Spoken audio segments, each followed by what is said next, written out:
Alô, time RL, só vem, hoje é dia de mesa tática e a gente vai falar dos clássicos. Aliás, clássico é uma palavra que dá um certo nervoso assim no coração, né? Tá nervoso aí também? Se inscreve no canal, aciona o sininho para que você receba todas as notificações e já manda seu comentário nervoso aí pra gente que a gente quer saber a sua opinião. Hoje tenho 3 jogadores caros conversando por Sérgio Ramos da Baixada. Bem-vindo, querido. Vanessa, você sabe que eu gosto quando você me chama assim de Sérgio Ramos? Eu fiz valer, né, esse nome, não é à toa. Entendi. Obrigado. Você construiu essa imagem.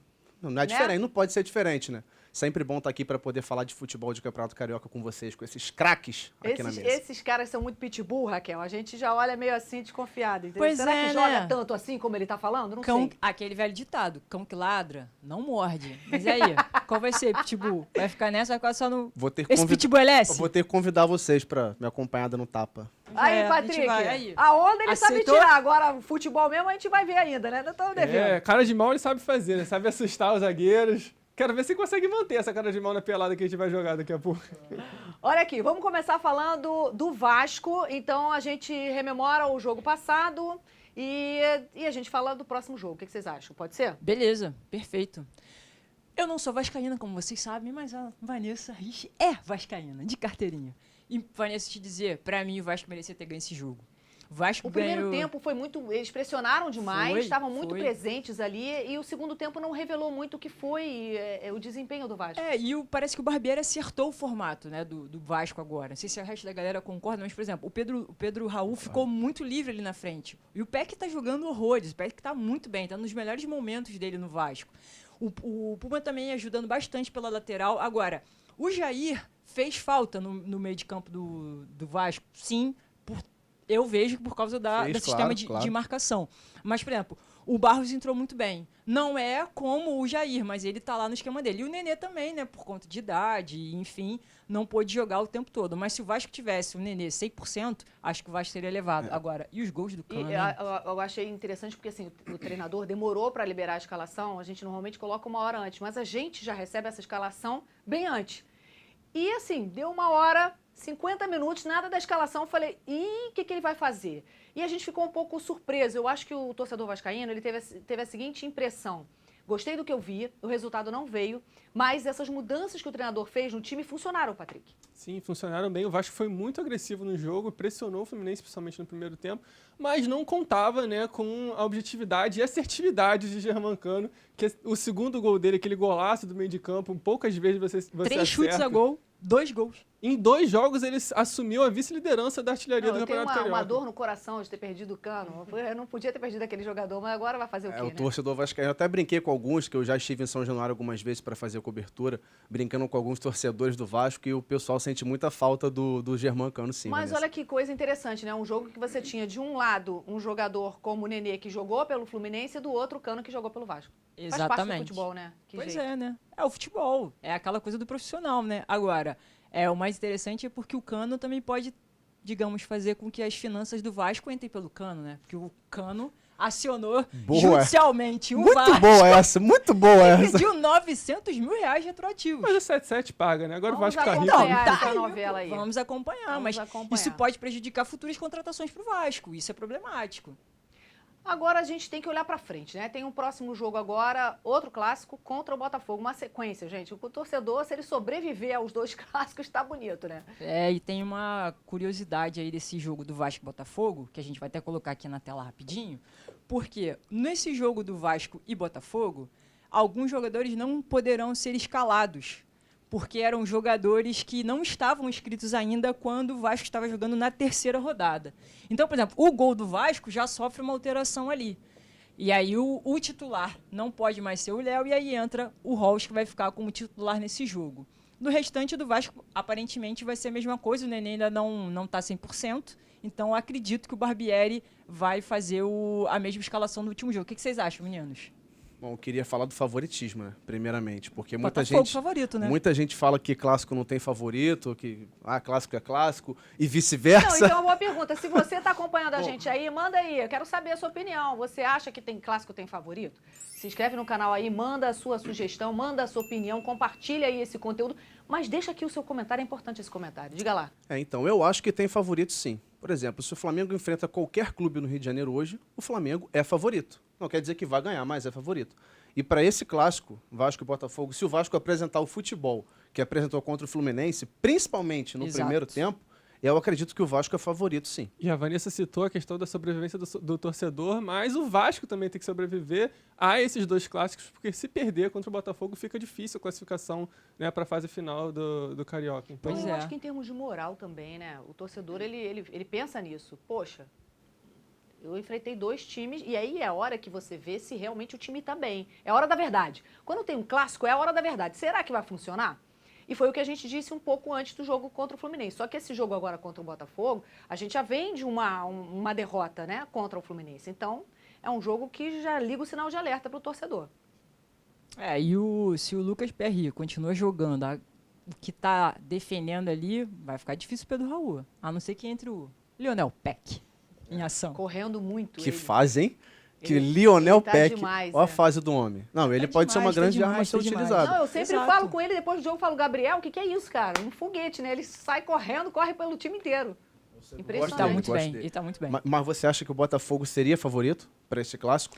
Pelos resultados dos últimos jogos, sim. Mas se o Vasco, foi o que eu falei, pra mim o Barbieri acertou a escalação do Acertou. Vasco no último confronto com o Fluminense.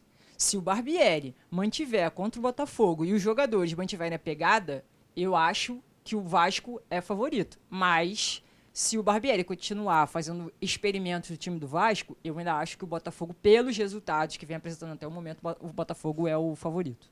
sim, e o Botafogo também não tá dando bobeira no campeonato. O lance do segundo gol do Botafogo contra o Bangu foi de uma roubada de bola no meio-campo que mostra que o time tá super atento, jogando bem, encaixado. O Luiz Castro não perdeu ainda no Campeonato Carioca, foram 4 vitórias, se não me engano. 4 vitórias seguidas.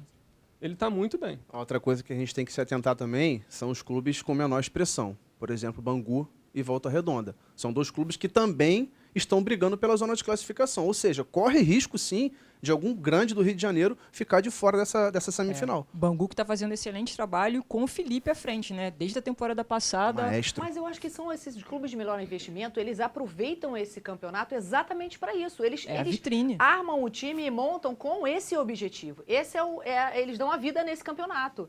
E é esse o objetivo mesmo, né? Fazer com que esses jogadores sejam negociados ou que o clube, de alguma forma, se promova ali. O destaque do Bangu, se vocês lembram do último Carioca, acho que, se eu não me engano, é Alex França, ele tá no Curitiba hoje. E foi uma negociação que levou dinheiro pro Bangu. Então, assim, realmente o que a Vanessa colocou, eu ainda vejo que talvez Volta Redonda seja dos, digamos, pequenos, o que vai vender mais jogadores, por conta dos resultados Lelê. que ele está apresentando. Inclusive, Lelê- o Vasco Lelê já está é de olho absurdo. no Lelê, né, que é o atual artilheiro no momento, né, do Campeonato Carioca. Tá fazendo um campeonato absurdo. E para quem critica muito, gente, o Campeonato Carioca, que tem que acabar. Já escutei muito isso, né? Que tem que acabar. Gente, como a Vanessa falou, é uma vitrine. Surgem grandes jogadores, grandes talentos. É um trabalho, as pessoas vivem disso. Então não tem que acabar. Isso aqui é a fábrica de jogador, pô. É. Bom lembrar também que o Aleph Manga surgiu no Campeonato Carioca, jogou no Curitiba. Aleph Manga. Super artilheiro também do Curitiba agora. É isso aí, do Bangu. E o que eu acho, concordo com o Guilherme, pra mim tem que ter os estaduais, Tem, mas eu ainda pô, acho tem que que ter. tem que ter um formato diferente. Por exemplo, É que outro a assunto, gente é tem que outro discutir. papo. É outro papo, é outra Porra, que resenha, outra formato. resenha. A gente vai fazer um programa Outra sobre isso. resenha. Vamos fazer um programa sobre isso. Vamos, porque é um papo que não dá pra hoje não, Vanessa. Próximo jogo aí, Raquelzinha, o que você quer Então, colocar vamos aí? lá. A gente tem Flamengo, né, que infelizmente, que eu posso falar, não pegou nem o Real Madrid, mas O que a gente aconteceu, fica... hein, Raquel? Assim, melhor rapidamente, esquecer. falando sobre então, o assunto. o que acontece? O Flamengo usou muito tempo deu 50 dias de folga para os jogadores. Então, pô, a gente que é boleiro de fim de semana, sabe que você perde o ritmo de jogo, imagina jogador profissional. Os jogadores estavam fora de ritmo. O Gerson fez aquele pênalti infantil e ainda foi expulso porque tinha simulado um pênalti anteriormente, então tinha o cartão amarelo. Então, só ali o Flamengo já perdeu a marcação principal do seu meio de campo. E o Flamengo perdeu a criação. Mas Aí não depois acha que já entrou pensando assim, pô, já passei pelo Real Madrid, tá tudo certo. também. Não, no aquela caso, coisa- passou Também. pelo Passou pelo Al Al-Hilal. Hilal. Al Hilal. Al Hilal. Já passei pelo Al Hilal e já tô vendo o Real Madrid. Eles já estavam se vendo nesse jogo, talvez. Também, poderia ser, mas eu ainda acho que o Vitor Pereira posicionou mal o time que tinha.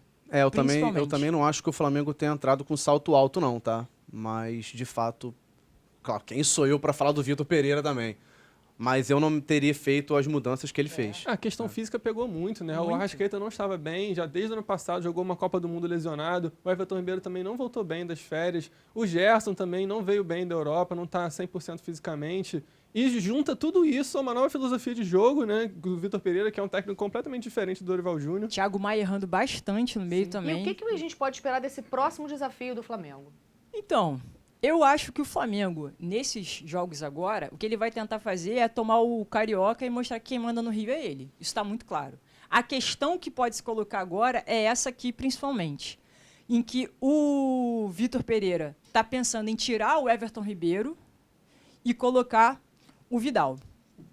Isso é que pode fazer com que o Flamengo perca bastante sua marcação e acabe fazendo com que fique com 3 volantes, que era o que a gente estava conversando antes, né? Você vai trabalhar com o Vidal, que vai ficar ali na frente. Provavelmente ele deve jogar no mesmo setor do Everton Ribeiro. Vai jogar mais por aqui. Por quê? Qual era a grande crítica que aconteceu e que eu vejo também que foi uma falha do Flamengo, não sei se a galera concorda, principalmente Sérgio Ramos da Baixada. O Gabigol, já no Carioca, o que ele está fazendo? Ele está tentando fazer o que classicamente o camisa 10 do Flamengo faz, em que ele vem, volta, pega a bola, tenta criar. Só que o Gabigol é um cara de área. Ele não é um cara de criação. E é isso que eu acredito que o Vitor Pereira está querendo fazer. Quando ele tira o Everton Ribeiro, ele dá mais espaço para o Gabigol e faz com que o Vidal segure qualquer tipo de retorno do Gabigol. Eu como boleira, acredito que seja essa a ideia do Vitor Pereira. Se a galera concorda... Então, você falou esse lance do Gabi, de recuar um pouquinho. Se o Flamengo entra no 4-2-3-1, eu já falei sobre isso aqui, que o Gabigol volta para fazer essa função de 10, e é uma opinião minha. Ele pode até usar a camisa 10, mas ele não pode fazer o papel de 10. Exatamente. Quem tem que fazer esse papel é o Arrascaeta. Ou Gabi, o Everton Ribeiro. Ou o Everton Ribeiro. Mas eu preferiria o Arrasca. Eu também. Né? Por também. conta do vigor físico, enfim. Qualidade o do Gabi, passe. claro.